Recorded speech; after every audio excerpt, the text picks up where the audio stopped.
దీంట్లో అభ్యంతరం ఏముందమ్మా? పేరు పెట్టి పిలవాలంటే నచ్చదు, పోనీ ఏవండి అందామంటే పెద్దవాళ్ళకైతే సెట్ అవుతుంది. ఈ కన్న, నాన్న, బుజ్జి ఇవన్నీ నాకు నచ్చవు. ఇకపోతే సార్ అని ఎందుకంటానంటే తను చేసే పనికి, తన ప్రొఫెషన్ కి అది కరెక్ట్ అనిపించింది, అందుకే అలా పిలుస్తాను. అయినా ఎవరిష్టం వాళ్ళది, వాళ్ళ అభిప్రాయాలను గౌరవించాలి కదా. రెస్పెక్ట్ ఇవ్వడం తప్పు కాదు. అస్సలు తప్పు కాదు. అలా పిలిచడం వల్ల వాళ్ళకి రెస్పెక్ట్ ఇచ్చినట్టు అవుతుంది. అవును, పోనీ శ్రీవారు అని పిలుద్దామంటే పిలవడానికి సిగ్గేస్తుంది. అందుకే అన్నిటికీ ద బెస్ట్ పిలుపు ఏంటంటే సార్ అని, అందుకే అలా పిలుస్తాను.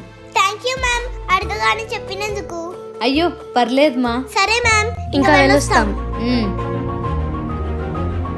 కళ్యాణ మండపం రెడీ, రిసెప్షన్ కి స్టేజ్ డెకరేషన్ కూడా రెడీ అయిపోయింది. క్యాటరింగ్ వాళ్ళని మాట్లాడేసాం, ఆర్కెస్ట్రా వాళ్ళు ఆల్రెడీ అందవే. పెళ్లి స్టేజ్ డెకరేషన్ వాళ్ళని కూడా అరేంజ్ చేసేసాము. పెళ్లి రూమ్స్ పెళ్లి కూతురికి సపరేట్, పెళ్లి కొడుకు సపరేట్ కూడా ఇచ్చేసాము. So everything is fine. Oh my god, time అప్పుడెంత అవుతుందా? ఫాస్ట్గా ఇంటికి వెళ్ళి పెళ్లికి రెడీ అయిపోవాలి.